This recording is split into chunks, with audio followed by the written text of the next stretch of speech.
Howdy, peoples. Fix this a little bit. We're going to have to move it later, I think, because I'll probably have to plug in the power, but I should be all right for a little while. How is everyone today? That'll stop shaking in a moment. Of course, I'm asking how everyone is, and no one's in here yet because I just started. But obviously, people watch this after. Oh, so yeah.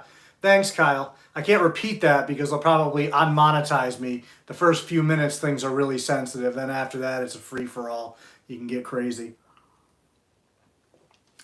You're just jealous that I had a Red Baron pizza and all you can afford is Totino's. So, just saying. Throw my glass of water on there and I'll probably forget and bump into it. What's up, man? So we're just going to take out some snakes at some point, chat a little bit. We'll give some stuff away at the end of this as I put in the description. Afternoon, evening, yes. My snake room is always whatever time of day based on whether I have the light turned on or not. I can't see outside in here at all. I have all the natural light blocked just because of insulation over the windows because my house is so old. My windows on this house, I don't know how old they are, but there's signatures on them from 1952. So I know that they're at least that old, where people sign their initials and name. So I don't know if they installed them that year or if they just happened to sign them that year. The house itself was built in 1942, but they're like the very, very old style pulley windows with the ropes and blocks in there and stuff. So they just let too much cold in, so they're blocked. As per request of your neighbors. I don't have any neighbors, so there's nobody to see in. Although they did put some hiking trails up behind my house. My landlord, perfect time for lives, I can just listen and clean cages. There you go. So my landlord donated like 100 acres to, we have a land trust here in Lyme, which basically any land that comes available, people donate money to the land trust and things, and the land trust buys it all so that nobody can ever build on it, to kind of keep this area the way that it is and so it doesn't become overdeveloped. The town's really good. It doesn't allow commercial, like anything, which can be inconvenient at times, but it's nice for those of us that like living out in the country, knowing that there's never going to be a Starbucks put on the corner somewhere or shit like that. So that's very refreshing. And the land trust owns a lot of land here now. So she donated that 100 acres. She did give one small plot where someday like an affordable house could be built kind of thing, which mixed feelings about. Affordable housing is wonderful, but if you look at the numbers in the studies, a lot of times it also brings some undesirable aspects of society to areas like this. This is a very wealthy area. I am not wealthy at all. I am literally probably the single poorest person that lives in this town. And that's not an exaggeration. I am willing to bet that is a statement of fact. I struggle to live here because I don't want to live in a city. I don't want to live somewhere else. So I just struggle and struggle and struggle. But even if somebody came in here with affordable housing, if they don't have a good job, I make almost twice minimum wage, and it's still not even close to what you need to make here to like afford a 2-bedroom apartment. But if you're making less, you're not going to be able to afford to live out here between the taxes and the cost of transportation. There's no public transportation for one. Taxis usually won't even come out here. Uber is hit or miss. There's no Grubhub out here. There's no nothing. Even the Chinese food restaurants that are nearby don't deliver, and Chinese food restaurants deliver everywhere. So that's how like isolated it is. So it's just not ideal for that kind of stuff. And like I said, you look at the studies, it brings along with it a lot of crime and things like that. And you'd almost have to at that point to survive here. So I don't know, mixed feelings on that one. You hope it goes to somebody deserving or whatever, but we'll see what happens. Nice to see you, Keith. Let's see, I missed anybody else now. So I put in the description during the course of this live stream, anybody that super chats at the end, I'll go through them all, and we'll have a little drawing so you guys can win some of the new design coasters that haven't even come into me yet. They're in route, but they're not here yet. So obviously I would ship them out as soon as they came in. But they're with that new Atlas design on it, and then I also have some of the new Atlas Design stickers here, which the stickers are a little bit different than the design that'll be on the coasters. We did a little bit different color background on these, just to make him, you know, stand out a little bit more. But on the other merchandise, the background can be solid color, whatever you want. The way the design was done, it just goes on to whatever background. So the coasters, I think, are white, if I'm not mistaken, with everything else the same, you know, my name, my logo, and that on there. So those are available if anybody wants them, as well as, like I said, we'll give some away, and we'll give a pair of coasters away as well, presuming people enter. If you don't, no big deal. I've got so many stickers incoming. Yeah, you do. Hopefully I'm going to get up there in the next couple of weeks. Let me see while you're in here, Mike. That's chrome. Got to be gentle with this fella because he ate the other day. He ate on, I think Friday? I don't know what day it is today. Yeah, Friday. So here's your little buddy there. He's facing the wrong way. He's right there. Doing his thing, chilling. Not being much of a villain. He's still being all right. He acts tough in his tub sometimes, but usually once he's out, he's just kind of, oh, he scared himself with his own tail. Gotta love it. But yeah, no, he's doing well. So hopefully, you know, next week, week after that, between those three, at some point I'll get up there and we'll meet up and get him to you. Where did I do with his little paper? Just make sure that stays where it belongs. So he is doing well. Eats great. I think I told you he took his last meal quite voraciously. I just got a 4x2 12-inch PVC enclosure from Reptile. So far he's good. He's eating better than he was in his tub, so I'm glad. That's crazy. Usually they eat better in the tubs than they do in the enclosures. Some bloods do well in enclosures, though. I have a few that I think could do okay in there. I think Lilith would probably do okay in an enclosure. I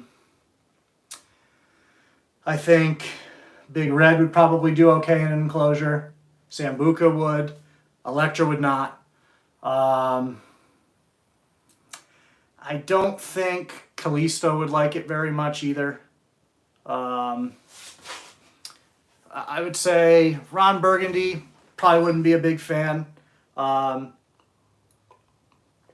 But, you know, I wouldn't know 100% until I tried. That's just based on behaviors I've seen with those animals over the course of time. Baby Blood is doing much better after upgrading her tub. She is so much less defensive than she was. Yeah, it's weird sometimes, too, because you can go bigger and they get less defensive, and you can go bigger and they get more defensive. It really is like an individual thing, case by case. And that's why it drives me crazy. Everybody wants to just take everything and they want one piece of information to apply to every single animal for a species, and it's just not the way it works. Every one of these animals is an individual. Every one of them, you know, just like us, has their own viewpoint on the world and how they feel about things and what makes them feel secure and what doesn't. You know, I don't know. So it's you can't blanket anything, but that's one of those aspects of the hobby in general that drives me crazy, is how many people, you know, just want, what day do I feed this snake on? What, you know, cage do I keep this snake in? What do I do? Even with temperature. Some snakes will get defensive at 82 degrees, whereas others might not until 85. And, you know, I don't know why that is. Is it something to do with how they were incubated? How they were raised? Is it something to do with the locality behind the lines, the origins of those animals? I don't know what it is. And those are the types of things, if I had a huge amount of space and time, I would love to research those things and take animals from groups and keep them different ways and figure all that out, because I think that would be really fun. But the amount of money that would cost and the amount of time and space is just not something that I have. So it won't be happening. If somebody out there is like a millionaire and wants to sponsor me to do that, I'm game. You know, I'm not even expensive. Give me a place to live and some Red Baron pizzas and I'm in. you know. Not gonna take Totino's, but I'll take those Red Barons. So Mike, I put a comment on your comment thread there in the Blood Pythons group. I don't understand people like that. It's so weird to me. There's people in the hobby that will sit there and insult people and not realize that they're insulting their own intelligence. You know, here's this person going, "Oh, this must be noobs that are calling them Sumatran short-tail pythons," and it's like, no, they were called the short-tail python from Sumatra in 1872. So unless you were keeping fucking Sumatran short-tail pythons before 1872, shut the fuck up, for real. Before that, I don't think they were blood pythons either. But literally 1872, fucking Henry, whatever the fuck his name is, not Henry. I can't remember his name. Schlegel there. I don't remember his first name. It's not Henry. It's something with an H though. Might be Henry. I don't know. Anyways, he fucking called them Python Curtis, or suggested that they be Python Curtis, and he called them the short-tailed python from Sumatra. 1872. And this fucking guy on there, "Oh, these fucking noobs calling them Sumatran short-tails." Are you 175 years old, sir? I don't think so. You don't look it. You look fucking old, but not 170 fucking 5. So, woosah. But yeah, people like that drive me crazy because they're sitting here trying to fucking jab other people, and they don't realize how stupid they make themselves look. That's our wonderful hobby. But yeah, and what I think people don't understand is that the hobby just makes up whatever the fuck they want, and has for a long time, especially early on. Which, in fairness, it was a lot harder to find information when the hobby started, obviously, because you didn't have the Google machine. You couldn't just reach into your pocket and go, "Let me research this." So I understand why some of these things happen the way they happen, and that people didn't have easy access to that knowledge, especially in the ever-changing scientific community. By the time a book got published, something could already be changed. Let alone a lot of the books that were written in the 1920s, 1930s. Regardless, like I said, this was 1872, so there's really no excuse. But I do understand. But you got to change. Things change. You got to learn. And you have to adapt to that and understand that with the advances in science, we're going to learn something that we weren't able to learn before because we didn't have the technology or the know-how or the ability to figure it out. And so there's probably videos I have on YouTube that even right now are now wrong or are going to be wrong in a couple of years. But based on the time that I put it out there, that's what we knew. But things do change. You know, at one point people thought the fucking Earth was freaking, or the universe was going around the Earth. You know, geocentric instead of heliocentric. Like, that was a fact. Facts change because we learn more. And, you know, people just don't want to understand. So I don't understand it. One of my favorite things is you get the whole like flat Earth theory thing. One of my favorite things I've ever seen is the map of the route that Japan used to attack Pearl Harbor if the Earth was flat, where they had to go all the way the fuck around. It was quite amusing. Let's see. Oops. All right, these comments are flying by. Am I excited for the black eye gene? I don't know enough about it. I know here I am in Mr. Battinson's shirt. I don't really know what the potential is. I don't really know, you know, what I haven't even really talked to him about it, to be honest. You know, I think it's one of those things I'd like to see one of the animals in person, just check it out. And hopefully when he gets his ass over here to the States at some point, I can go down there and visit and talk to him. Maybe even we could do a video on it. Get that fucking wanker right on here. He's probably in bed right now, although he surprises me. He's up at all hours of the night. Sometimes he's up midnight, 1, 2 in the morning, you know, his time. Because he's, I don't know, 5 or 6 hours ahead of us right now. But he pops in from time to time on these live streams if they're early enough. I think this one's a little too late. I almost said the Earth is flat. I don't think I ever said that. I was talking about flat earthers, but yeah, no. I'm round. The Earth is round. The Earth is like me. I feel like we enjoy classifying something, maybe placing too much emphasis on what to call something rather than what something is, what we've learned about it. So, I mean, the names to me are important because, and here's to me the danger of using black blood python. And we can sit here and say, you shouldn't be breeding snakes if you're not 100% educated on what you're doing, but that's not the reality. People are doing stuff. So if you take a person that doesn't know a whole lot and they get a blood python and they decide, I want to breed this thing, I love it so much. And then they see a black blood and they're like, oh, this would be so cool to put to my blood python. Because it's a black blood. It's the same thing, right? It's a blood python. I mean, we know that it's not, but they don't, because all they see is black blood, red blood, and just think two different colors of the same species. And so to me, that's dangerous because you're putting an animal into the hands of somebody that doesn't know what it is.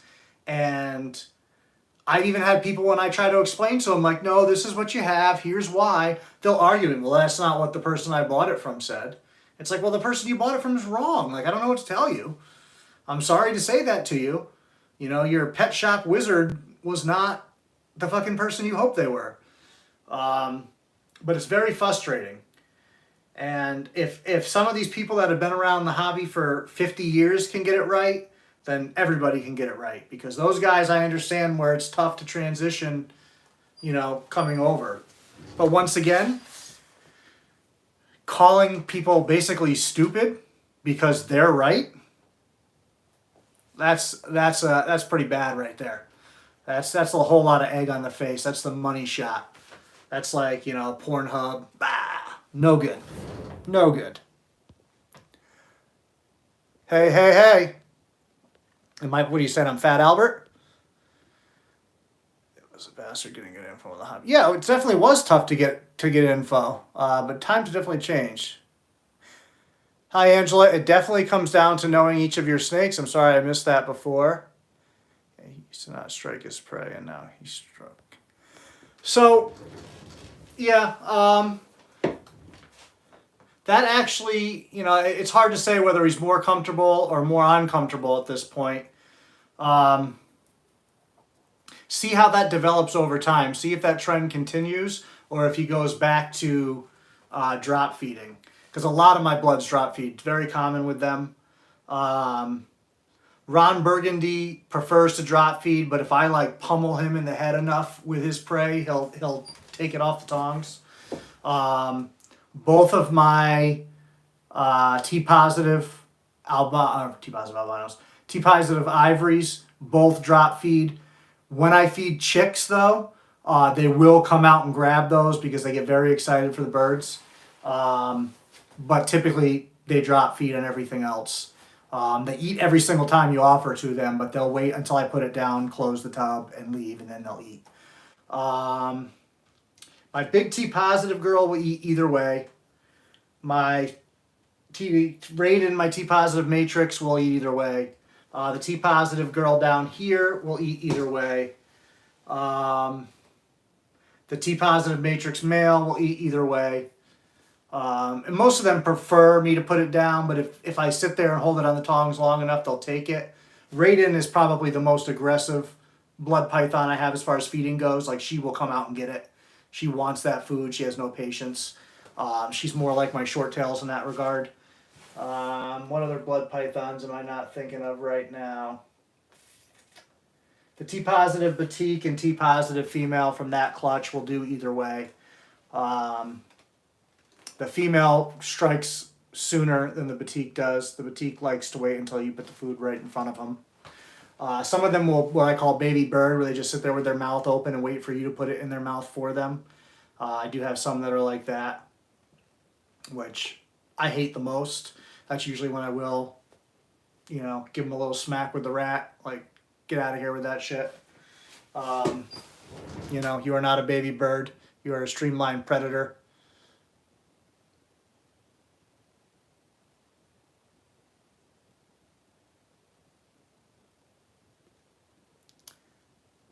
Now, when you say Grant acted like integrades, what do you mean? You're saying that the people that bred them acted as if they were making intergrades? I mean, at this point, thoughts on bull snakes. I have never owned a bull snake before. I have kept a couple for other people for a while. I have worked with them on and off over the years, you know, in other people's collections and things. I think they're cool. I'm actually surprised they're not more popular, especially now. Some of the line breeding and morphs and stuff have come a long way with bull snakes, and there's some really interesting ones out there. The only thing about bull snakes is they really, really vary a great deal. As far as like temperament goes. So I know people that have some that just never really take to handling. They don't necessarily bite, but they're just uncomfortable the entire time, bluffing, mouth open, that whole display. Don't really calm down. Might go to the bathroom on you. And then I know some that calm down fantastic. So that's probably something when you work with the breeder to talk to them about what they found, what works. Maybe they have specific lines that come out. You know, I haven't worked enough with them to know. Some of the ones that I watched were quite terrible, and some of the ones that I watched were pretty laid back. But none ever bit me. There was one that tried a bunch of times, but it was real half-assed effort, not real serious. Let me see what you said here, Grant. I saw the comments come back. I get what you mean. You know, I think that's an interesting point. Obviously, there's enough genetic, you know, DNA difference to classify them as such, which is the reason that they did it. I just think they're such niche species, especially with the short tails. You know, you look at like Sumatrans to blood pythons, some of their range overlaps a little bit. So I think they've adapted very similarly to their environment. Then again, you know, you talk about retics being isolated and you know, populations and mixing localities, and, you know, those adapt quite a bit.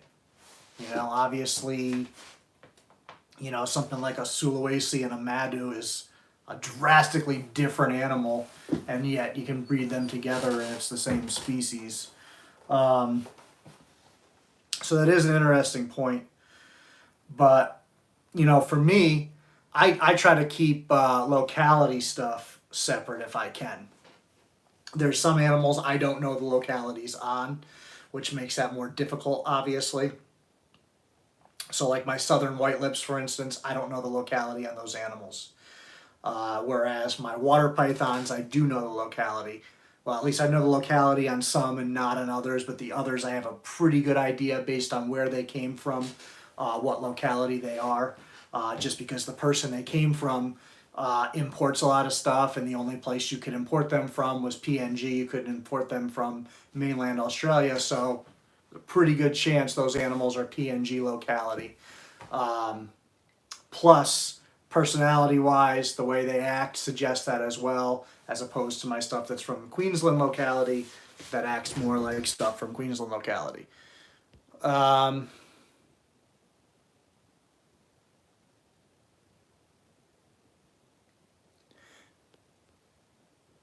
still of the opinion that they should be their own separate genus, separate from standard pythons. Do I have a favorite reptile YouTuber?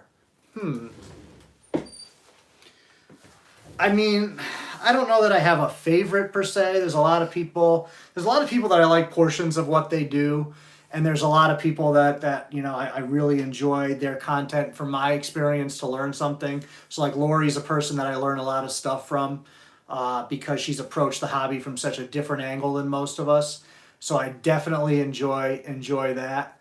Now I love some of Nerd's older videos where it's just really Kevin like dispatching knowledge and just kind of nerding out on reptiles. not as much of a fan of the direction the channel's in now, though I do understand, you know, it's a business, they have to make money, and what they're doing now sells better than what he was doing before. So I definitely get that, but I like those older videos, or, you know, from time to time Kevin will put something out that's a little bit more just, here's the facts, here's some information. Obviously that's the style that I do because that's what I enjoy. So that's why I'm here, just talking direct to you guys, showing you animals, you know, teaching you what I know, what I've learned, you know, bouncing ideas off of each other, that kind of stuff. That's what I enjoy. So those are two people that I like. Obviously, I like Brian Cusco a tremendous amount as a human being. So I do enjoy watching his stuff.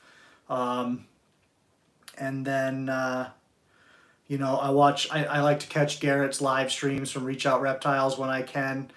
Garrett is incredibly smart. He knows a lot. He's been around this hobby for a long time, doing a lot of stuff. Not too much. Nothing is pasa here. Just hanging out with some snakes and some people. So I do enjoy Garrett's stuff. I think what he's doing with the super dwarf retics and stuff is really awesome work. I think he's doing what I wish I could do more, where he's doing things a lot more from a research oriented perspective, even though he's breeding and, you know, running a business and all of that. His record keeping is much better than mine is, and his you know, vision and goals within the species he's working with or subspecies is really good. And I like that even though he is crossing localities at times, he's very definitive about what he's doing, explaining why he's doing it. He makes sure that people know. I do remember his giant blood. And I have mixed feelings on that animal. I do think that animal was a little bit obese, but I don't think it was quite as morbidly obese as some people thought. Especially keeping blood pythons. Like, until they stretch out and start moving, there's a lot of times where they look really fat, even when they're not. But that snake definitely was lacking the spine definition I would want to see in an animal in my collection. But I definitely don't think it was as fat as some people made it out to see. Yeah, they're not affordable to me. But I understand. I understand what you're saying, because they definitely were a lot more before. But regardless, and I'm not saying that they're not worth what he charges, because they're definitely worth that. But they're just out of my price range, especially for the stuff I like. And I'm not even crazy about the morphs. I don't care about getting the morphs in there. I like the pure locality stuff. That's just the way it is, because reticulated pythons have some of the most beautiful natural patterns. I used to love the shit that, I mean, Sulawesi's are wild looking. I would love to have one of those. I don't have the room for a Sulawesi, but I would love to have one. I love Jampias. I think Jampias have cool patterns. The stuff that used to come from Ambon, those Ambon yellowheads back in the day, which I like never see anymore, which crushes my soul. Those were beautiful animals. You should be looking at blood pythons. They're awesome. BS, you can afford them. Why do you say that? Because I'm eating Red Baron pizza over Totino's. I literally have about $800 in the bank right now, and my rent's due in a couple days, and that's $900, so I cannot afford anything. Oops, hold on, I missed that. I saw something about the Mon Python. I honestly don't think the Mon Python will ever be in the hobby. To my knowledge, nobody's ever even found a living specimen of that. To my knowledge, all the information we have on that species comes from either one or two dead individuals, and I could be wrong on that. I fucking love Red Baron. Red Baron's not my favorite, but for cheap frozen pizzas, it's definitely my favorite. You know, depending on where you go, you can get one for like $3 to $4.50. I like those California Pizza Kitchen. Their margarita is really good. But that's like $6, $7, so that's a little out of my price range.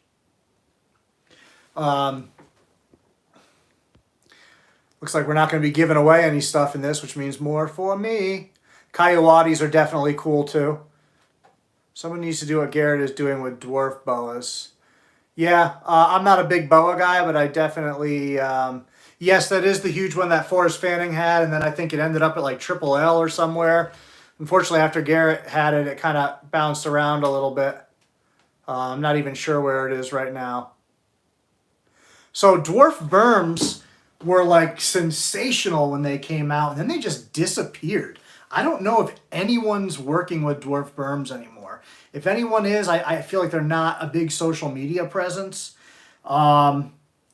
I know that a friend of mine had an old male import dwarf berm, and he was trying to get it into the hands of somebody to breed him to, you know, try to preserve that, or at least get some dwarf crosses going or something, and he ended up passing before he was able to do that.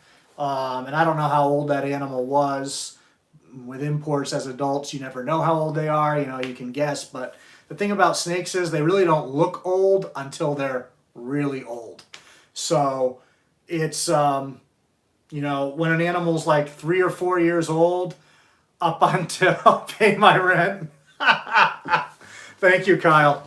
I appreciate that. Of course, I won't see that money anywhere near in time for my rent, but I do get paid on Thursday. So when I get paid on Thursday, which is the first, I believe, I should be good to go. But thank you, sir. So now you're officially entered to win. If nobody else super chats or anything, boom, you win yourself some shit. So that'll be awesome for you. So yeah, I know of a lot of dwarf locality boas. I know Jason has some in his collection, but I don't know who's really working with that stuff. I mean, I remember when first of all, importation really affected a lot of things, because for a long time people could just get these things wild caught for economical prices. There was no reason to really focus on breeding them in captivity. I mean, there was reason, but most people didn't want to do it, take the time.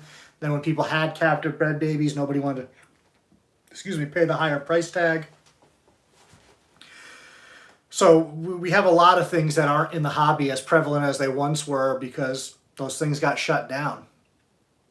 And so that's why I was talking the other day somewhere about how, like, you know, somebody was talking about selling animals and whatever, and I mentioned that there's certain species that if I bred them, I wouldn't sell them as pets. So like my southern white lips, I wouldn't sell those animals as pets unless like an animal came out kinked or something where it was just a pet quality animal, or let's say one eye or whatever it is, then yes, that would be an exception. But, you know, quality animals that came out of that pairing are going to go to somebody that's going to look to breed them, because that's an animal that we don't really have a really good established base in captivity of breeding stock. Outside of Ryan Young and a couple other people, there's not been a lot of success with that species. So I would want to get those animals into the hands of people that are going to try to breed them, or that have had success breeding them, whatever the case may be, so that, you know, I'm helping towards the goal of having those animals have a more established population in captivity. Same with Boland's pythons. Like I would love to have a Boland's python for a pet, but it'd be irresponsible of me to buy that animal as a pet and not try to get established in breeding those animals. And I'm not prepared to breed those animals. I have zero confidence that I would be able to do it at this juncture. That is part of the reason that I got the Southern White Lips. I felt like if I could get to where I was successfully, you know, producing those with some regularity, then I'm ready to invest in something like Boland's and give it a try. But if I can't have success with those, then the chances of me having success with Boland's are probably next to nothing. And not that they're similar necessarily, but they're difficult species. Bloods and Shorttails are not overly difficult to breed. It's really minimal what we do on our end. Most of it is just body conditioning and paying attention to the physical signs, a little tiny bit of manipulation maybe in some cases. Other than that, the snakes do all the work. With some of those other species, there's a lot more work involved for us, and maybe there isn't. Maybe there's just something simple we're missing. So that's part of the work that has to be put into that kind of stuff. So that's why I like to see those things. My cousin has a couple of localities of dwarf bloods that he's looking to breed the next 5 years or so. Nice. I am breeding McLots to a blood right now. Black blood. Shut up, Kyle. My McLots just ate the other day. I gotta get them on the channel at some point. They just hate my fucking guts all the time. And as much as I don't care about getting bit by them, I don't want to put that kind of content out there. I just don't feel like it's really ideal for the community to, you know, be putting out content where I'm just getting pummeled by snakes. So like if I was shooting a live video right now and you know, I got bit on the live video or something, I would explain how it's not a big deal, explain what happened, why it happened. I would leave that content be because it's a natural occurring thing. I'm not ever handling an animal in a way trying to get it to strike or bite at me. Like that's not my goal. That's not what I'm looking to do. But I'm also not necessarily looking to hide something if it happens routinely. Now, if I was shooting like a regular video that I'm going to edit, I would probably take that out. It's never happened to date. But I feel like that's one that I could avoid, and I would probably say in the reshoot of the video, hey, this snake whacked me, you know, and be honest about it, but I don't think there's any reason to show that. And I know that people love seeing that shit for whatever reason, but that's not me. A video of me biting you would be gold. Yeah, we could only dream, you know? I think that would be absolutely excellent. Savu pythons are one of the rarest species in the world. Bummer that they aren't better established in captivity. Absolutely agree. And actually, Nerd had a male Savu I almost bought. And I was like, you know what? I don't have a female. I should leave this snake for somebody that has a female. And I actually reached out to somebody that I knew that had a trio of them. And she ended up picking up that snake to my knowledge. Because, you know, I told her, I said, I really want you to have success and breed these. You have established adult animals. Take this snake. He was super cool. I held him like I wanted him so bad. But I can't be selfish. And so if I bought that male, he would be sitting here. He'd be on videos. He would look awesome. I would love him. I would probably drive him crazy with how much I stared at him. But I wouldn't be helping establish the species. Now, if that animal had been a female, would I have considered taking it? Yes, because then it's, you know, a little bit easier to find a lone male at some point and, you know, get him up to age quicker. So then maybe I would have considered it as long as I felt like I could get a line on a male. I keep hoping Scott Borden's going to have some luck and get his to breed because he's got a nice pair. And I haven't reached out to Sonia in a while. I need to and see how she's doing with her Savu projects. One of my McLots pythons came from her, and she's actually the one I suggested pick up that male. But she's not really on social media, so I unless I email her or reach out or happen to jump on Fauna and see stuff she has listed for sale, it's just like she doesn't exist in my world. You know, I just get so busy. So I don't think I've emailed her in over a year. So I should dig up her email address and see what she's got going on over there. She does olive pythons, all kinds of cool stuff. Yeah, Ryan needs to do it. Everybody needs to. Yeah, no, and that I do appreciate about Kevin when he does get bit. He doesn't make a big deal out of it. You know, and that's the way it should be because in most cases it's not a huge deal. Most of these snakes don't really hurt. You know, I'm not saying like I want to get bit, but it's, you know, you guys see my videos. I have my snakes, my whatever. Like it's not even in the back of my head with most of these animals. There's a few of them I'm a little bit more careful with. And it's less about my fear of getting bit. The only snake in this house that I am afraid to get bit by, and I don't even want to use the term afraid, but that I want to avoid at all costs is that female white lip.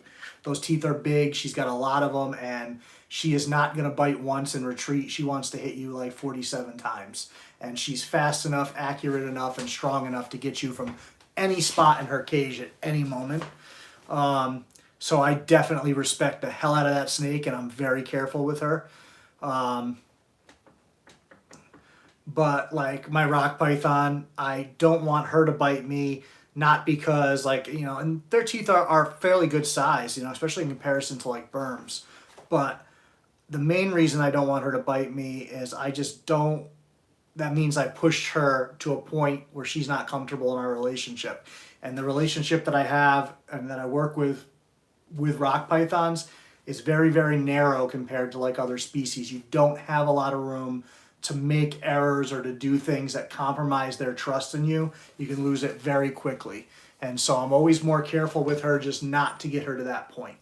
But when she's in a good mood and I know that she's receptive and good with hanging out, she'll sit on the couch with me and crawl across my legs, hang out, she's fine.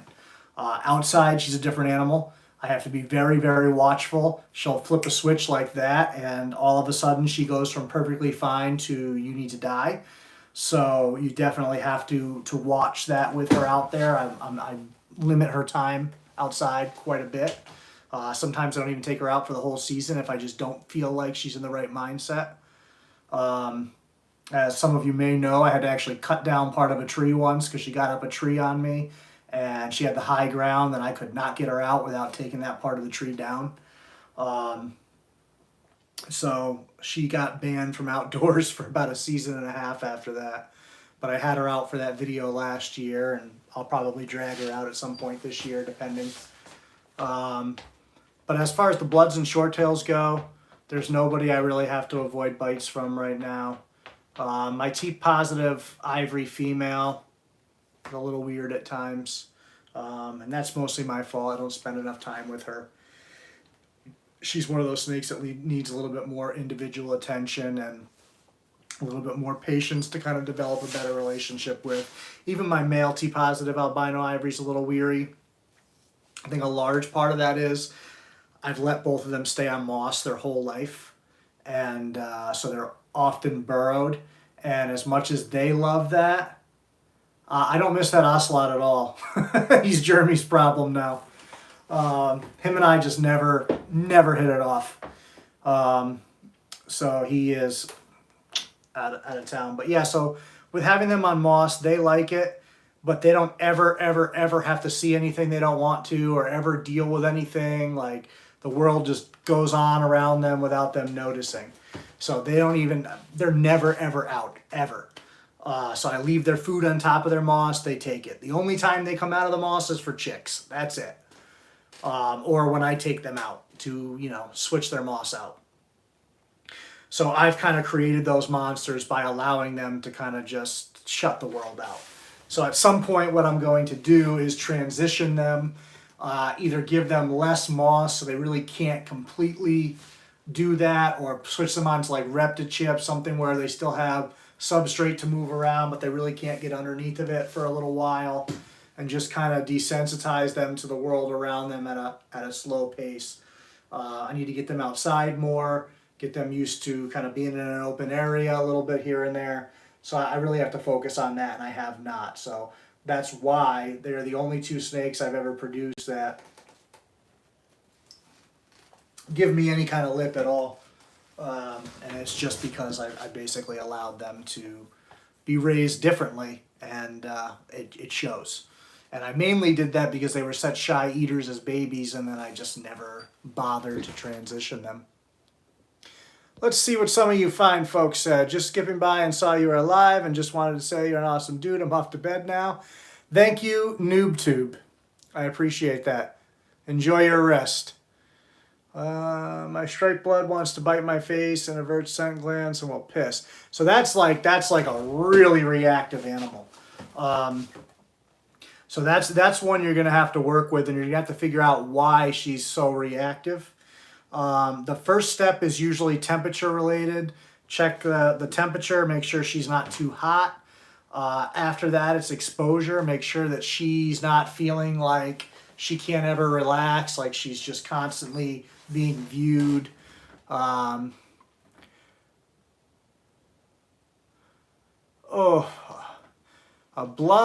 Well, if it's a first snake, I'm the man of steel. I think I'm the man of flab.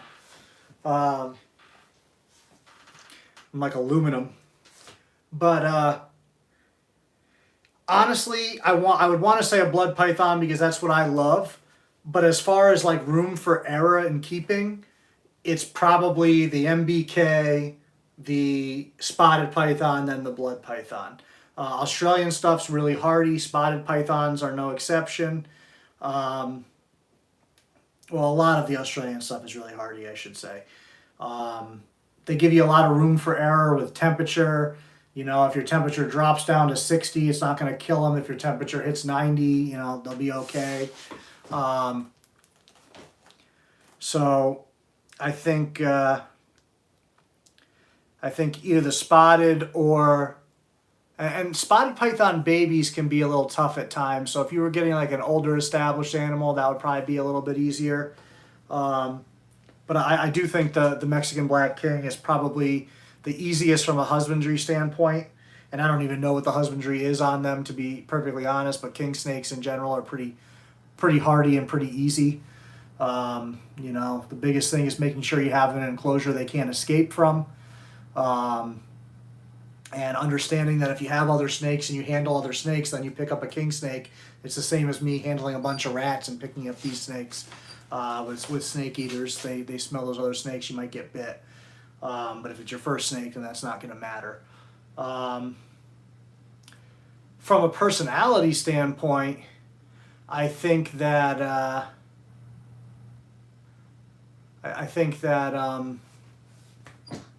what was I going to say?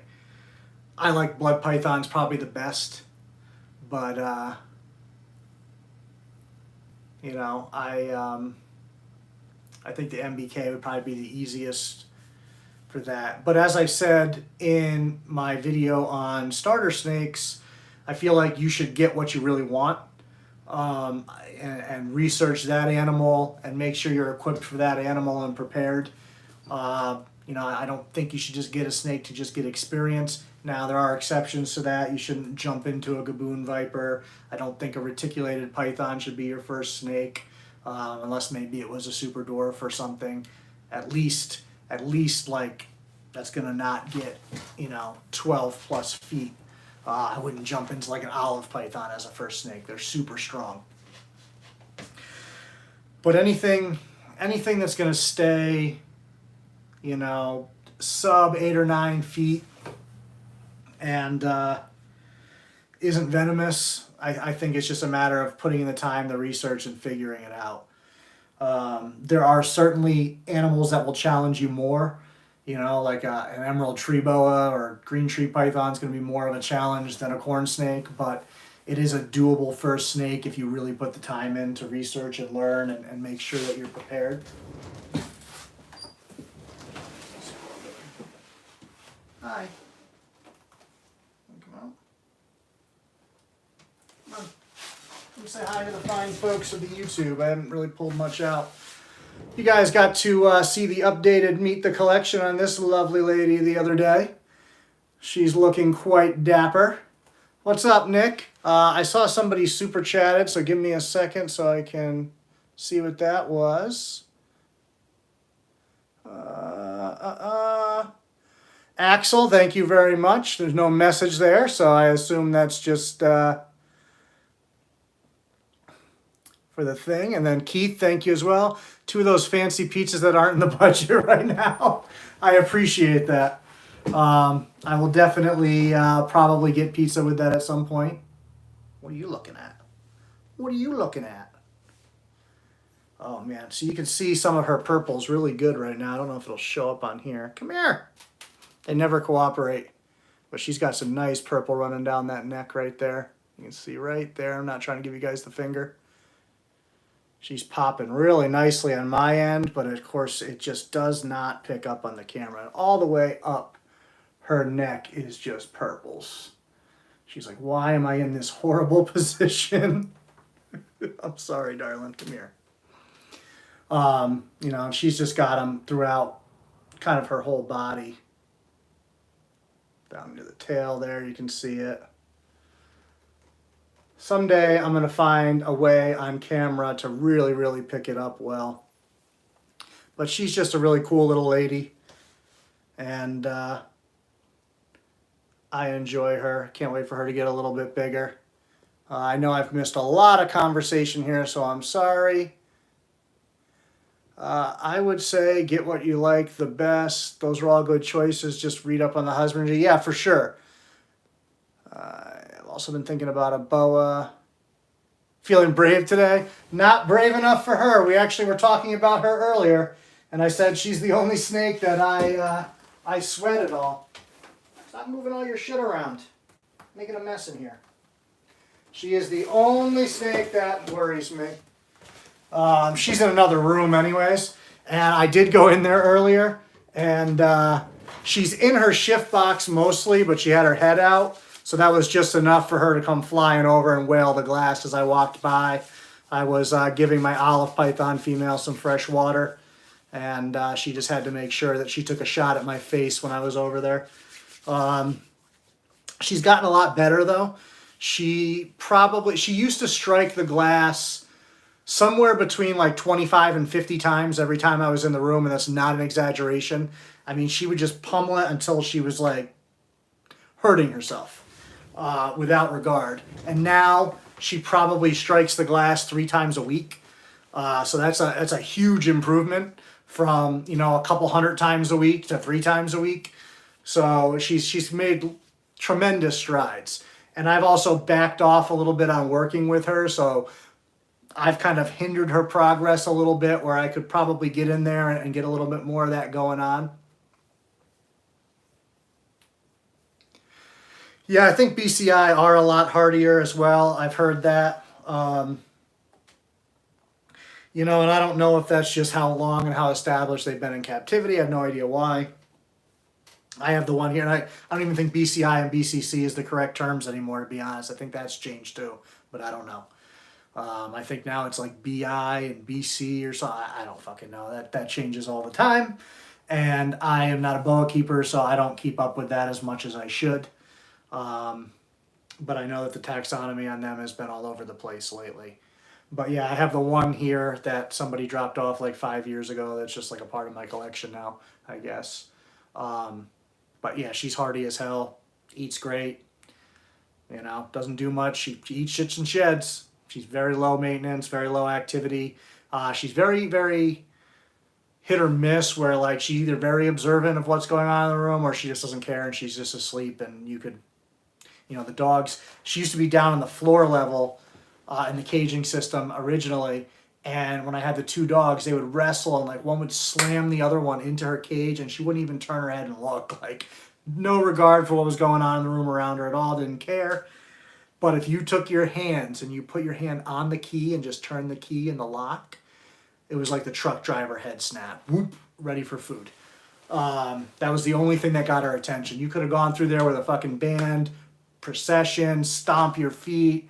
Probably could have smashed the door off of her cage and she wouldn't have looked. But you touched that key and it was like, ooh, maybe it's food. That's all she cared about.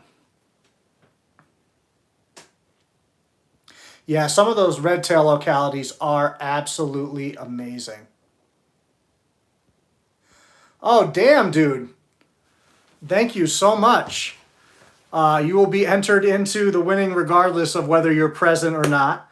And I appreciate that a lot. You've been very, very supportive of the channel. Enjoy your rest. Get some sleep. And this time I'll remember that it's Canadian. So I'm not like, hey, this is weird. YouTube's taking a different amount. Is there money? Yeah, that's for sure. That's the gap in the rent right there.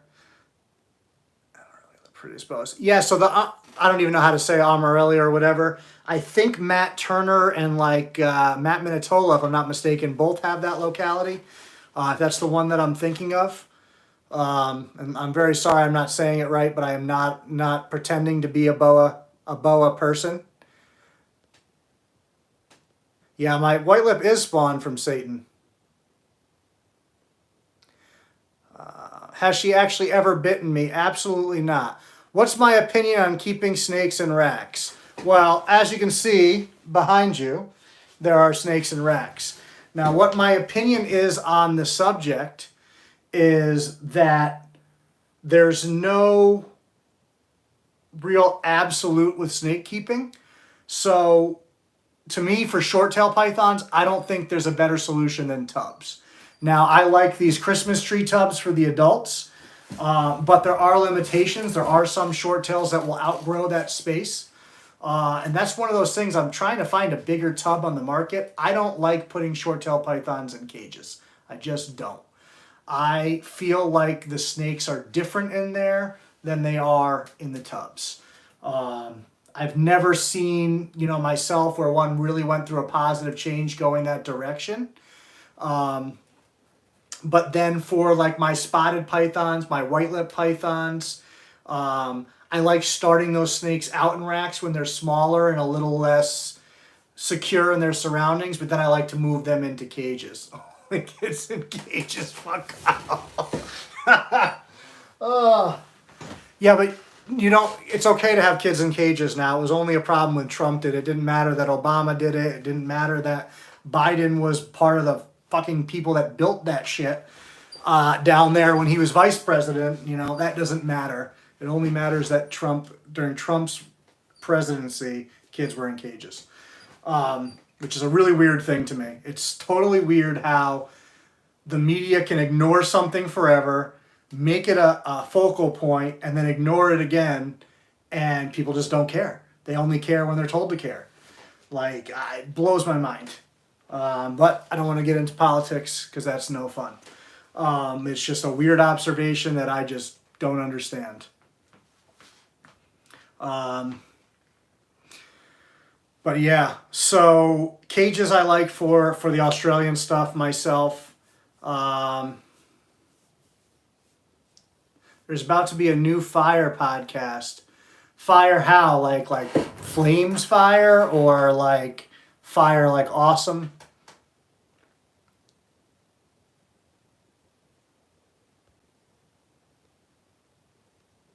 Trump who? You don't know anymore because he's not on social media anymore. He's going to come out with his own platform, though. That ought to be a real hoot. I'm not going to lie. When that new platform comes out, I'm probably going to join it because I want to see what the hell goes on over there. It's going to be fucking interesting. You can't say that man on social media is boring.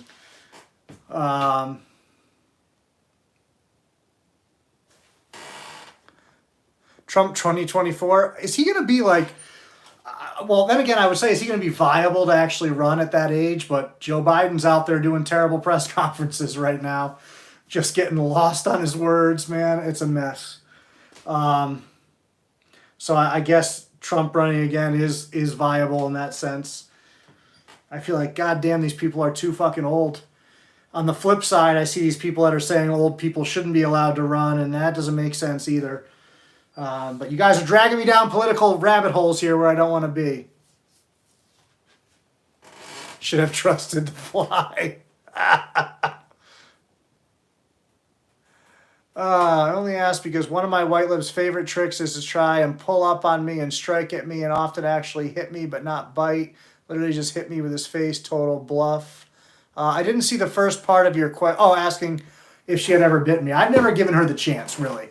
The pictures I took with her outside is the best chance she's ever had to bite me. But outside, she's a different animal. For a multitude of reasons. One, she's not in her cage.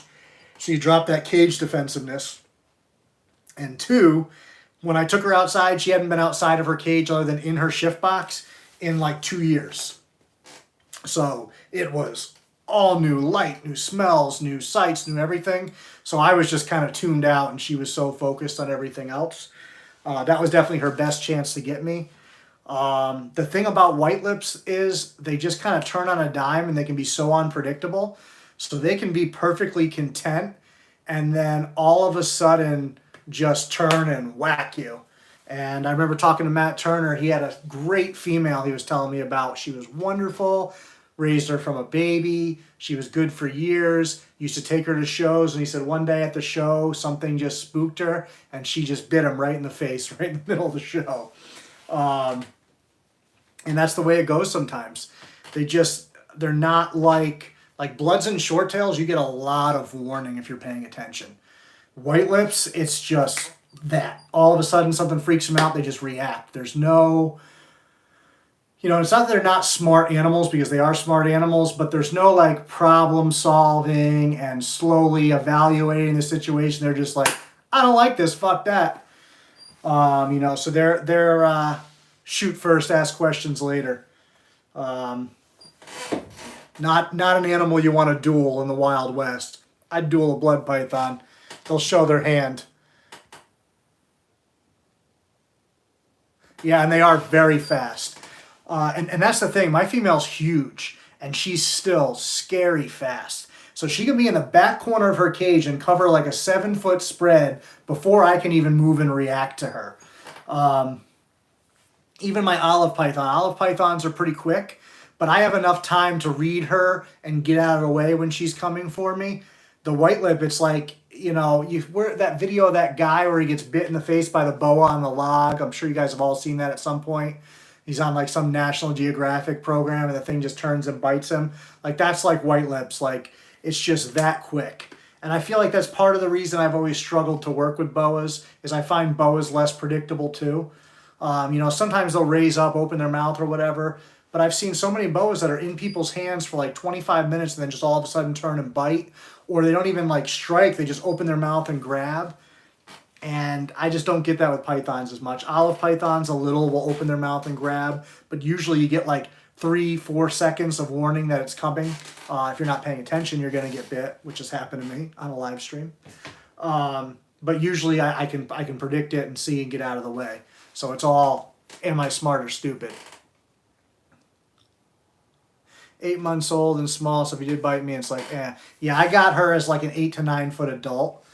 And I think the reason why she hates the hook so much is the previous owner told me that, oh, when she gets out of line, I would just pin her with the hook and like hold her down and you know, whatever. And so I think that's why she hates the hook so fucking much, because she just sees that thing and she just starts seeing red.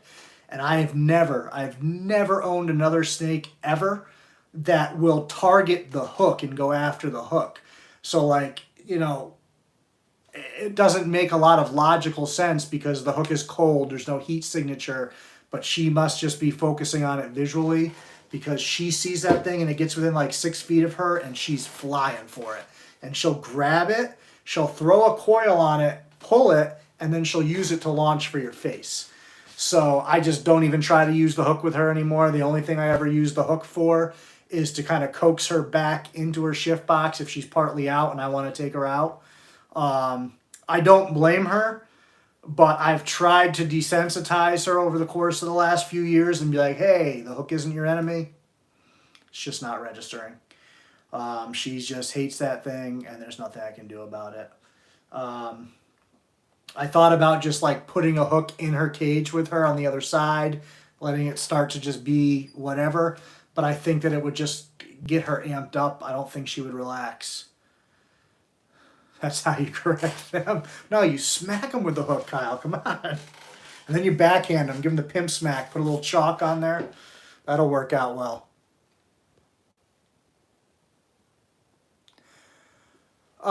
So the babies from that, most of them just ate. One of them didn't eat. And actually, I had a problem with her. Come here. So she didn't eat for like a month. She's the only short tail I've ever had that actually prolapsed. And so I, you know, fixed the prolapse, which obviously it's back in and all good at this point. But I waited a couple weeks before I fed her. And then I gave her a small meal. And so she's from the marble to granite pairing. But obviously I've been very careful with her since she prolapsed. I don't feed big meals, and I feed sparingly, even as babies. So it was very, very surprising to me to see that. I've never had a short tail prolapse before. So I'm not going to handle her for long. I just want to kind of keep everything very, very limited with her. You know, if she does good for a couple of months and I don't see another prolapse, she'll probably be for sale, and I'll just chalk it up to you know, random occurrence. But for right now, the old 5 minutes in the freezer trick. There you go. That works great for breeding Australian stuff. She'll eat either. Well, I don't even feed her adult mice. So I would feed her like something between a large hopper and like a just weaned mouse. Or she'll get like a rat fuzzy.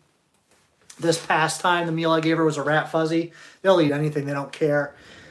The marbles just ate too, and I have to move this one girl up. It's crazy. She is a fucking behemoth. So let me grab both the girls here. Let me just see where her head's at. This one girl is just like growing. Like she's juicing or something. Maybe she's, I think he went to bed, but maybe she's working out up in Canada with Mr. Barbalboa there. Come on. I know, I got to put your bin down on the floor. So this girl's huge. Now this girl's from the marble to marble. But she's just a tank. And they're all on the same feeding schedule. But she's absolutely massive. And I like her sister visually better. She has probably nicer marbling on the sides, but like look how much bigger she is than her sister. I don't know if it's easy enough to see. Her sister's got the really nice orange head and the nicer burnt orange colors. But, you know, like I said, I think this one has better pixelation as far as the marbling goes. But she's just a monster. Not personality-wise, obviously. These guys are great, all of them. I haven't had any issues with the marbles whatsoever. I'm going to put the behemoth down here so I can let you guys see this other girl a little bit more and make sure she don't wander off down there. But I really love this female. She's like my favorite little girl. Yeah, a lot like Mom, which I have no complaints about because I think Mom is gorgeous. Do not bite my finger. I always love when you're like holding the tubs like that. Every once in a while, if they're real hungry, they'll take a shot at your finger. And it's a good way for them to get themselves dropped.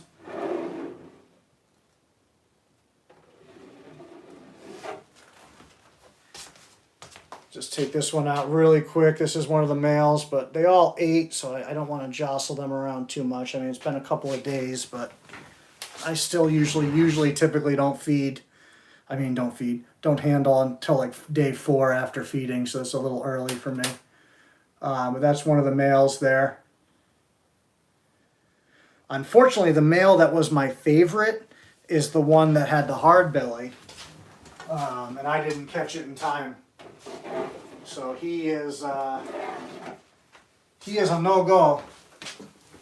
So that really stunk. All right, you don't look very happy. What's the matter? I know, you're like, let me just digest my food, you fat son of a bitch. All right. This one's a little irritated because it's digesting its food. I don't want him to fall. I don't want him to do the Borneo fucking thrasher move. But that's the other male I have. So I have 2.2 from the marble to marble pairing. My male is up there right now with Roberto. But so far, no go. You, the pain in the ass. This snake is like the bane of my existence right here. So this girl was giving me trouble. She was originally sold in a package deal for somebody, and I'll get back to some of your questions in a second. And then don't be a jerk. And then she absolutely refused. I don't think she wants to be handled. She absolutely refused to eat frozen thawed, which was a pain in the ass. So now she's finally on frozen thawed, but she's considerably smaller than her siblings, and she's kind of ratty looking. But I'm glad she's taken a frozen now. She's had 3 meals in a row of frozen thawed. She's like so agitated. So like she's sibling to Mike's that I pulled out earlier, and obviously she's like half the size. But really, really excited that she is finally taking off and figuring it out. She was feeding on live with some consistency, not as much as I would like. But now with the frozen, 3 meals in a row, she's moved from frozen hopper mice to frozen rat fuzzies. So she transitioned to that in one shot, easy peasy. So now it's just a matter of keeping up on her, and she'll catch up with that weight very quickly. And then we'll see if I end up selling her or I end up keeping her. You have an infinite and a tiny little snake is the bane of your existence. Well, the bane of my existence in the sense of, like, I hate when snakes won't take to frozen thawed. The demon of a snake would eat a frozen thawed human fetus. Like, there's no doubt in my mind. She would probably actually relish that. So yeah, I just don't like snakes that don't eat frozen thawed. I don't keep snakes that don't eat frozen thawed. I just have no interest in that in my collection whatsoever. Although I've also found that every single snake eventually switches. It's just a matter of us doing the work and figuring out their individual trigger. So just like, we talk about different snakes do better in different habitats. Different snakes require a different level of handling for them to be comfortable. Every snake has a trigger for food. Some of them it's movement, some of them it's heat, some of them it's smell. I've even seen snakes that the trigger is texture. I've literally had snakes that will go up and they will run and feel the hairline of the food they are eating, and they will only eat certain textured foods. Talk about a pain in the ass. So you could scent things, you could do whatever you wanted, it would not work. So every snake is different. You just got to put in the work and be willing to put in the work, but you can get there eventually. Mr. Sowles, welcome. Dan's going to run for office. No, I am not. Did you see any definitive results, the incubation temp you and Rob did? Well, I didn't really take part in that experiment. He mentioned it to me to make sure I was good with it. But I didn't, and to be honest with you, I didn't mark down which ones are which, so I don't know which ones came from which temperature, which Rob will probably kill me for at some point when they're older and he wants to look back. But I think he has videos on them, so he might be able to figure out by markings which were which. But I know he was very concerned with that and whatever. No, I don't want to be mayor.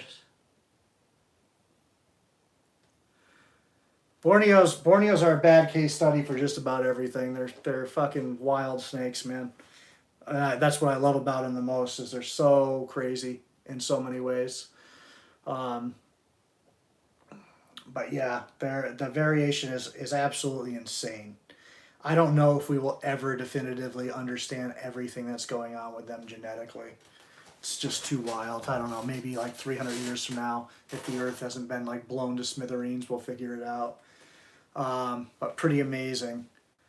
Right now, let me check. Huh.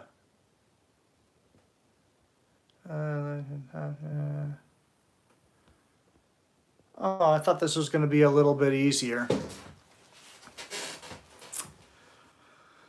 Oh, that's frustrating. I thought I'd be able to click on like Super Chat and see all of the Super Chats. Maybe I can up here. Nope. That's annoying. Because I have to keep track of who Super Chatted in order to do that giveaway. And I am an idiot. Minatola will understand them completely. So, here's the thing. And I agree, I'm sure he will at some point.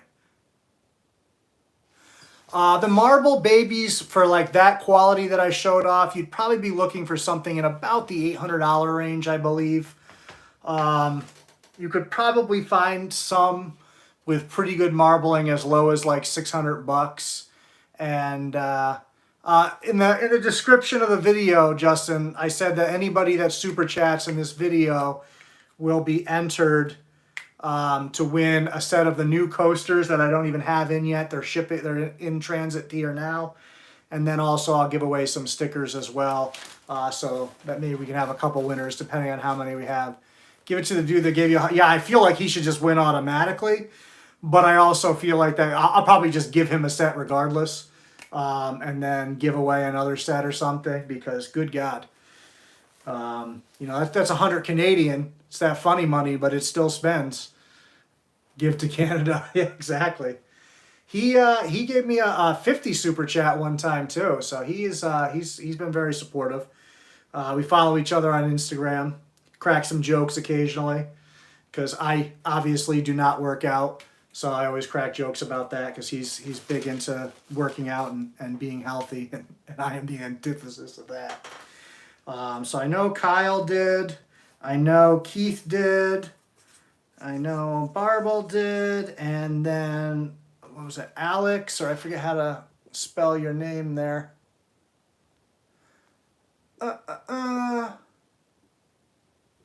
Axel. I said Alex. Thanks, Mike. You are super handy. You're hired.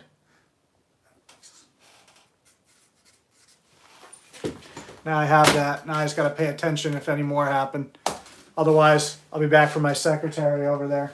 But yeah, so I'm hoping that we'll get another clutch, mainly because I want to be able to sell a few to people because I know people really like them. What's the pay? Nothing. You're on a volunteer basis. And then I'm still going to 1099 you. You have to pay taxes on your volunteer work. Genetic stripe exists in the short tails, well, at least in the Borneos and the Bloods, but it's just different. So I mean, like I go after dorsal striping all the time. That's one of my favorite things. So like this fine fella here who's probably so sick of my shit. Hi, buddy. I know. So I fairly consistently get pretty good dorsal striping. So like you can see, I mean, that's pretty nice.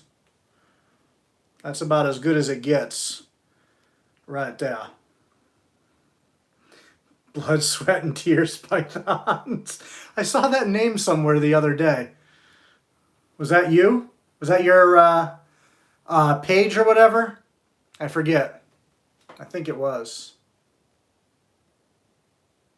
So, like I said, this guy's got really good dorsal striping. Plus, this is my favorite Borneo I've ever produced.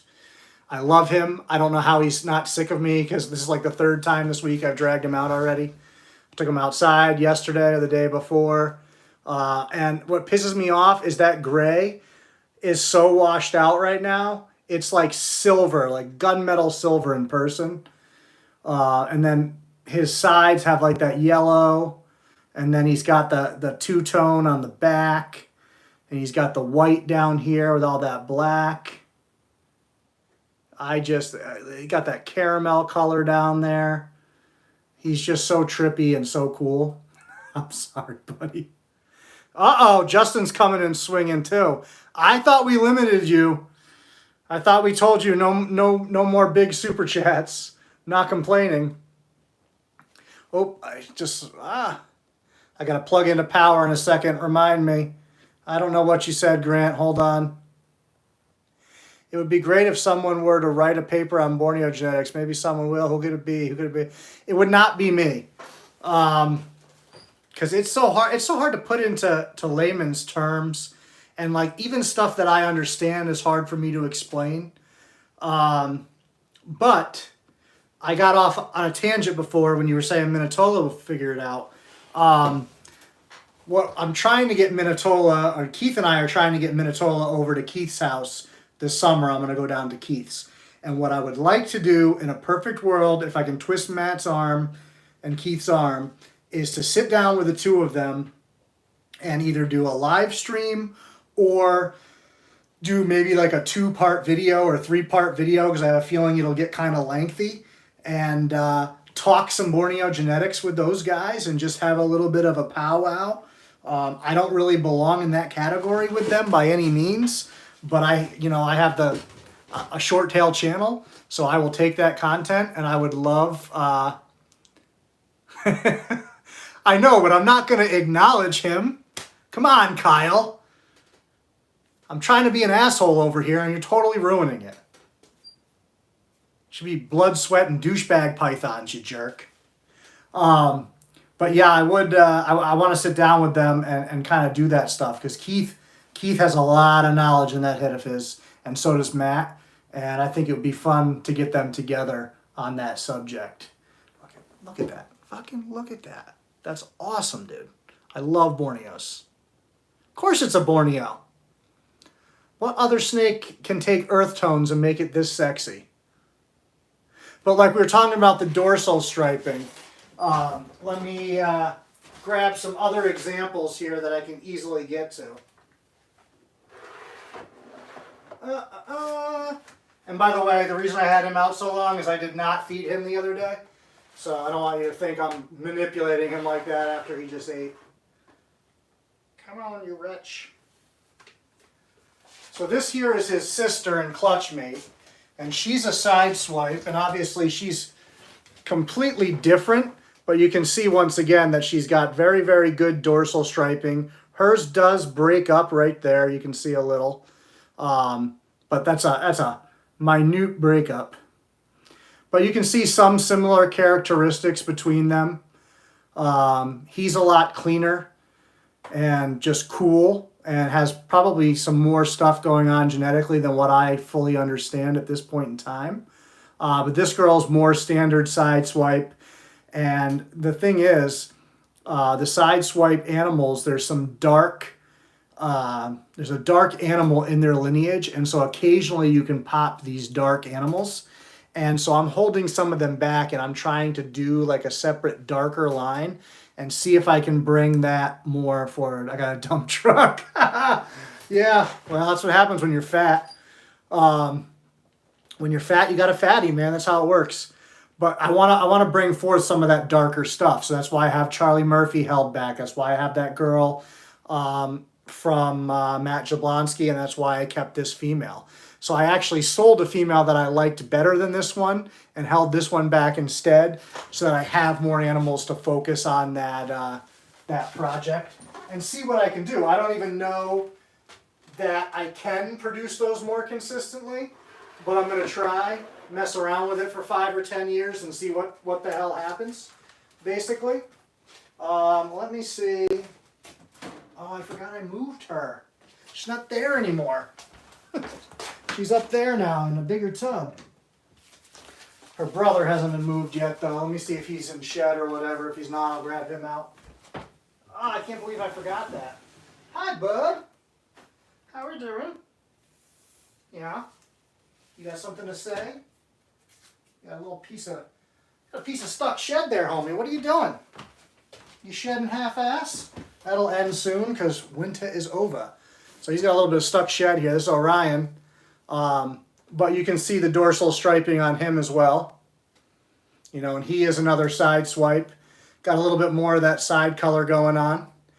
But yeah, Borneos and the dorsal striping is definitely a thing.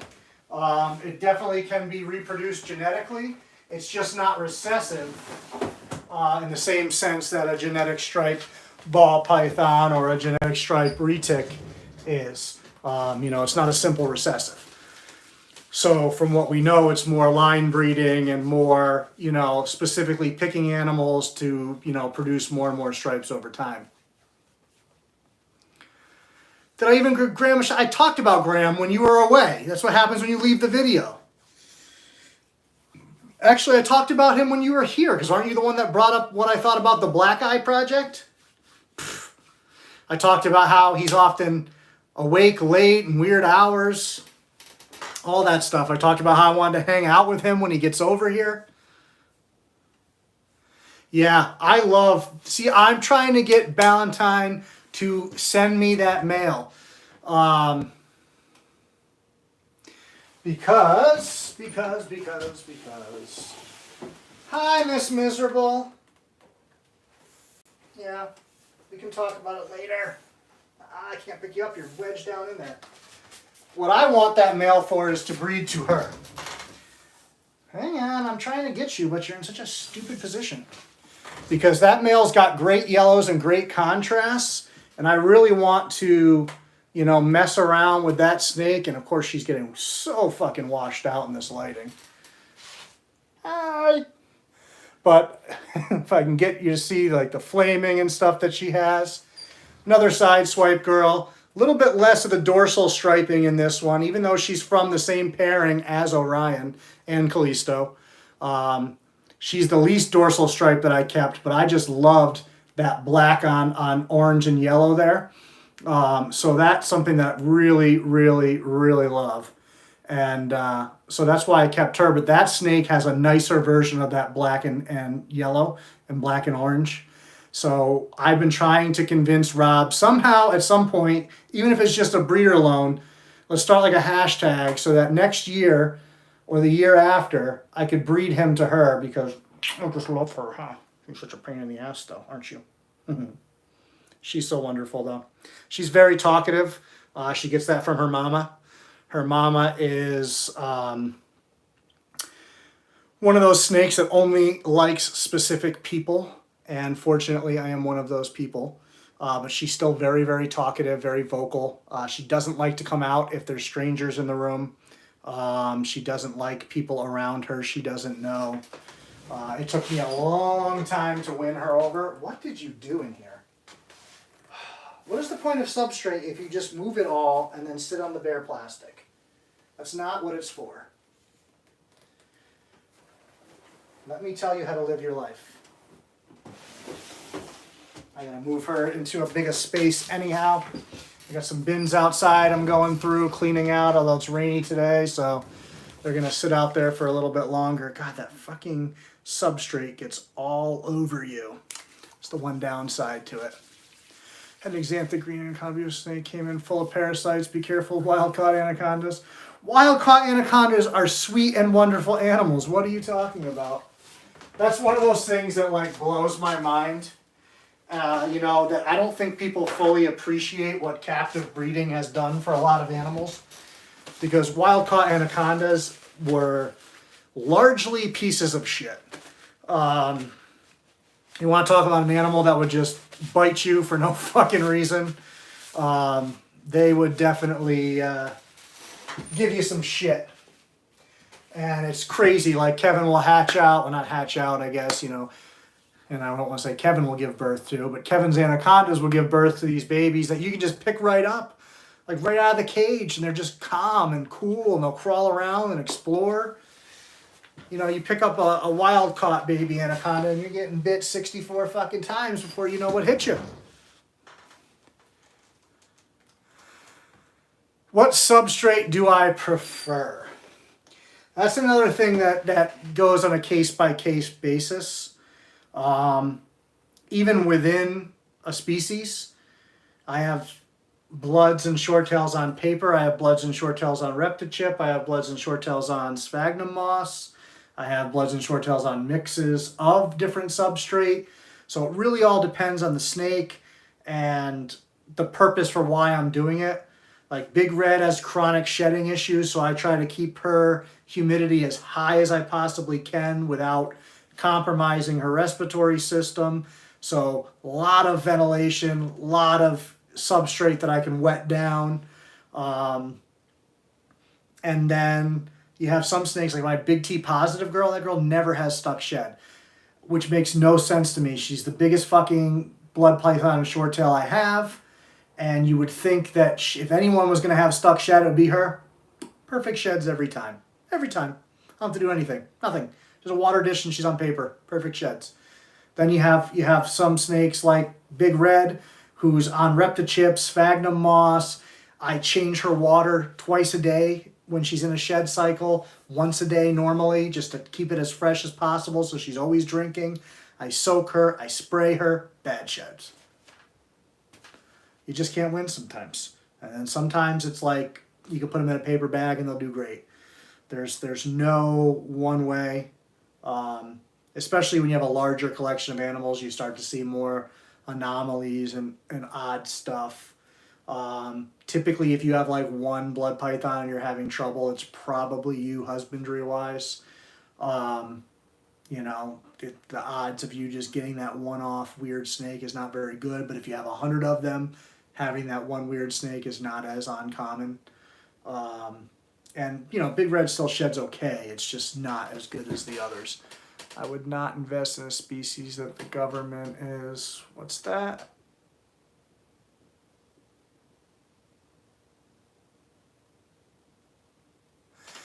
Be even more careful of cougars in the wild, lure back to your lair and bite you out of nowhere. That is definitely true. I did see, I believe the Xanthic is a healthy adult Steven has. Sorry, I'm just catching up on all of these. Never would it be better if it was a Braun.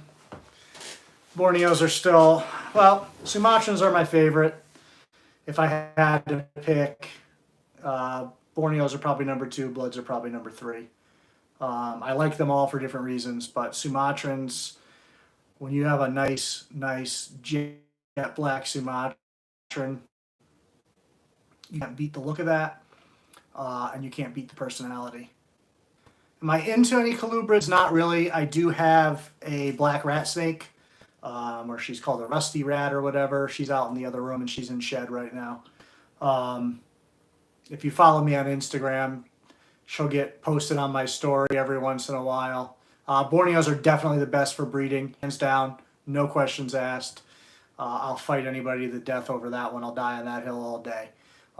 There's just nothing else that, you know, I have that you can breed, and there's that much anticipation before those eggs hatch. And even when you know everything there is to know, you still don't know what's coming. Like, there's just, you could breed the same pairing 3 times and get 3 different results. Like, it's just so much fun. Also frustrating at times when you're trying to do something and you think you have it nailed down, and then here comes out of left field this, and you're like, that is not what I was going for with that pairing.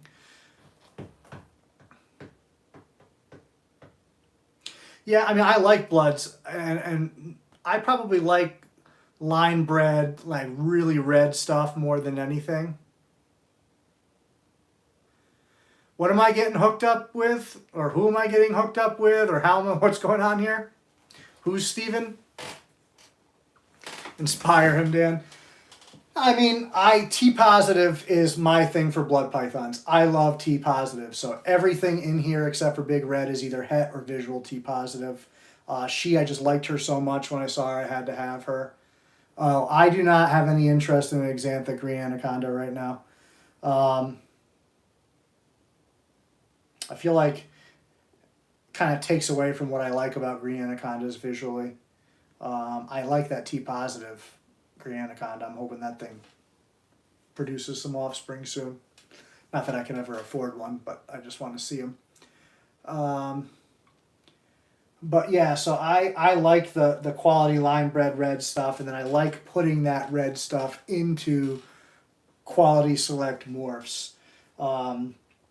Like, I'm definitely excited about producing GoldenEye stuff myself, because I like GoldenEye. I like the way that you get the red breaking through in the side patterns on nice GoldenEyes. I like the pinks you get on the heads.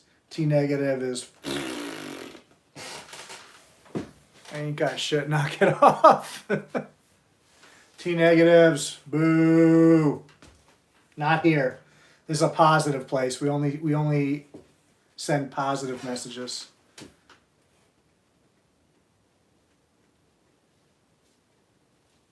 Just hang out for 3 to 4 years. There are some nice T negative projects out there. April's got some nice stuff. Jason has some nice stuff. Elijah has some nice stuff. I think Tillis probably still has some nice stuff kicking around. I'm just not into it. It just doesn't do it for me. And Xanthic stuff usually doesn't light my fire. You know, every once in a while you see people working on, like, trying to make, like, Xanthic bloods, and so I have no interest. I don't even really like the pied bloods that much. I don't see myself ever getting into that project. You know, maybe if I saw a one-off really cool-looking pied, like if you could get, like, a super quality line-bred red that was then pied, and you had that pattern in red with the pied, maybe I'd go for that, but I don't know. I have to report this video for racism and bullying. Good. That's what you get when you come here. Those are cool, but all GE combos look like GE. Yeah, I guess to an extent. I don't know if they all do. I mean, Pixel's pretty wild. 007, you know, I mean, Magpie's cool. I like it all. I would rather produce some of those things on my own though, as opposed to go out and buy them. So the only thing that I'm really in the market for blood-wise eventually is a T-positive GoldenEye female, just so I can make some of my own combos that I want. Uh-oh. Kyle's hitting the inbox with some pictures. We'll have to check that out after. And oh, I forgot. I said you guys are supposed to remind me to plug in here. I got to drop this down a little bit, so please hold. Get this plugged in so the battery doesn't die. Of course, I'm having problems with my charger port, so I can't tell if it's charging or not. That's annoying. That's really annoying. I figure the phone would give you some kind of indication that it's charging. Well, fuck me.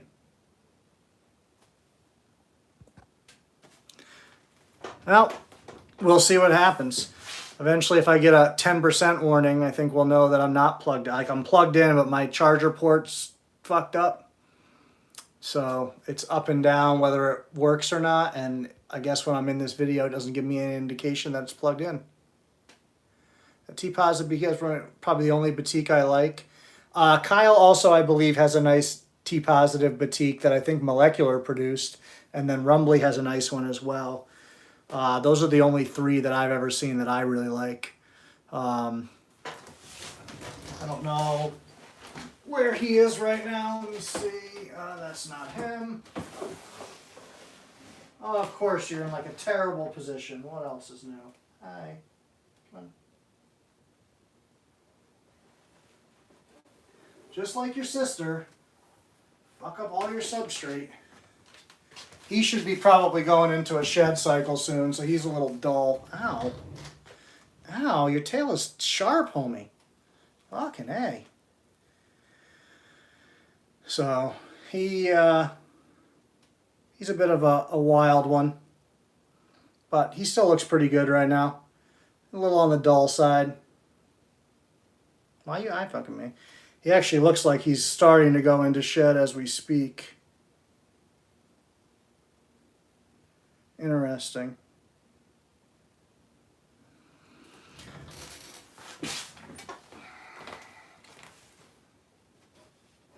Alright, get off me. In 1 second, I shall return.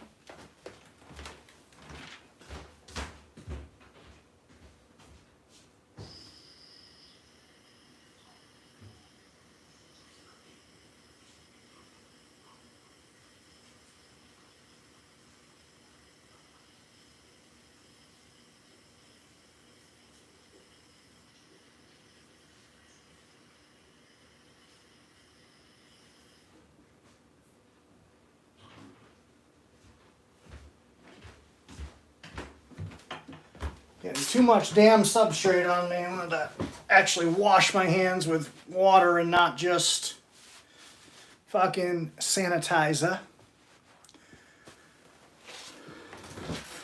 Alright, who is tormenting who on Jeremy's Live?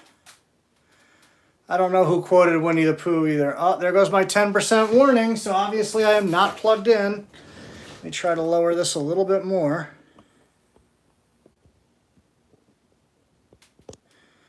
I really wish there was a way to tell when it was plugged in.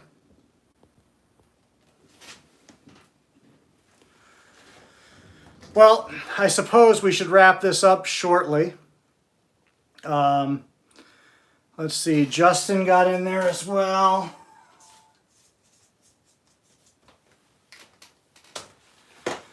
All right.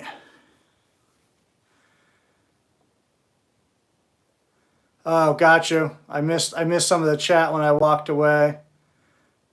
That was a blood python, but yeah, he was sticking me with his tip of his tail. Didn't feel too good. Not excited about that. Let's get the old King Diamond bag out here. Assign some numbers and go buck wild.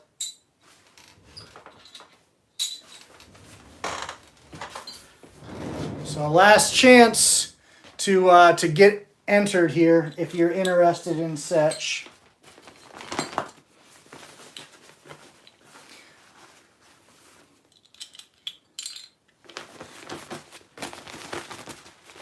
All right. You got 1 minute left to get entered. Otherwise, we're going to roll with what we got. So we're just going around the very bottom tub. Where was there a worm squirming around? Not here, I hope. Are you talking about, can you see down there, are you talking about on my thing? Because if so, that's my McLott's pythons that are down there. What's going on, Aaron? You're just here in time for the end. We're about to do the drawing for all the people that super chatted to see who wins. Unlimited mutation will solve climate change. He's trying to breed me. No, it wasn't spurs. That was the tip of his tail.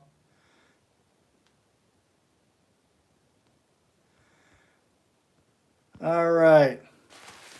30 seconds. Oh, what the hell?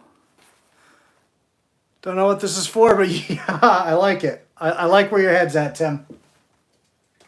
That's the way we like to do things. Just get her done, you know? More of that funny money from up north. That's my real plan here. I'm going to extract all the money through you guys from Canada, get it down here into the States, and we're taking over. And then I'm going to get to move north into a colder climate and enjoy my life. So that's all part of the plan. Yeah, so those are the McLott's pythons in those bottom 2 tubs. And the one is just waiting for food, even though it just ate 2 days ago because, you know, it's a McLott's python and it just wants food all the time. So that's who that is down there in those 2 tubs. I don't have a hook in here, so I don't dare open that up right now. All right, so what we are going to... I'm like shooting innocent animals. What is going on with unlimited mutation? He's solving climate change. Now he's shooting innocent animals. What was the worst snake you ever owned? A McLott's python? Because they are terrible, man. Sometimes they just calm down. Sometimes they don't. All right, let's do this before my battery dies. So, Kyle, you are going to get the number 8. My awesome beer cap system. Keith, you are number 11. Woke up to a bullet hole in the car yesterday. What the fuck's going on up there? That's not an everyday thing. Mr. Barbell Boa, who is currently sleeping up in Canada land, is going to get the number 2. Axel, I don't know if Axel is still with us. There is the number 5. Justin, you're going to get a 9er. Too many liberals up here in Mass. No comment. All I can say is, as a registered Democrat, I approve that message. Fuck yeah, about 12 years ago, I traded my fucking hearing jack car. Worst mistake I ever made. Take them out next time? You just want to watch me get my ass whipped? Those snakes hate my guts. Fucking heavy duty. All right, Tim. Tim, you're getting a trace. So that's it. No more bets. This is like the roulette table. Done. Let me throw these other ones over here. Out of the fucking way. Get my awesome King Diamond bag of tricks. And so you can see, there's the 3, the 5er, 8, 11, 2 upside down. Yeah. 9's a pain in the ass. I miss roulette. Yeah, I was excited because they announced that they're going to open the theaters for Godzilla vs. Kong. But of course not in Connecticut, speaking of liberals. Ironically, New York's opening. So maybe Como can fucking stick people in movie theaters instead of nursing homes. I don't know. But I want to see that goddamn movie in the theaters. All right. So, for a pair of the new stickers, number 8, Kyle. Kyle's going to get some new stickers, which I'm sure he's so excited about. Oh, what's coming in? What's coming in a few days? I got to hurry up before my phone fucking dies. What's coming in a few days? King Diamond, woo. Oh, I saw Dennis McNamara's name. Yeah, he's gotten the glots. I think his just laid. All right, so the stickers went to Kyle. Put a note there before I forget. And for the new Costas. Oh, Godzilla movie, yes. The new coasters are going to number 3, Tim with the late entry. Taking the paraphernalia up to Canada.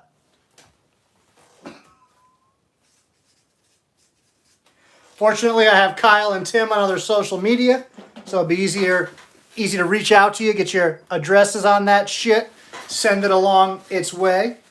The coasters are not in yet. They should be coming in about a week. So just give me some time on that, and then I will send those out. I'll actually look at it. It might actually be cheaper for me to buy you a set on the site and just send them direct from there than send from here.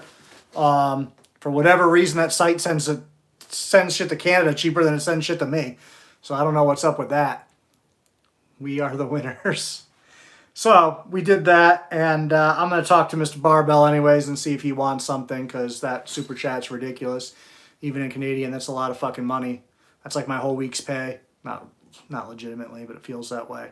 So before this ends, without me having any control over it, we're going to wrap this up. Thank you guys for hanging out today. I hope you enjoyed seeing some of the animals, and we will catch you on the next one. We just got one of Kara's new shirts shipped in 2 days. Yeah, meanwhile, I ordered 2 shirts from Kara, and I've been waiting for like a fucking week and a half. They hate America. It's anti-American, bastards. See you guys later. Much appreciated. Catch ya.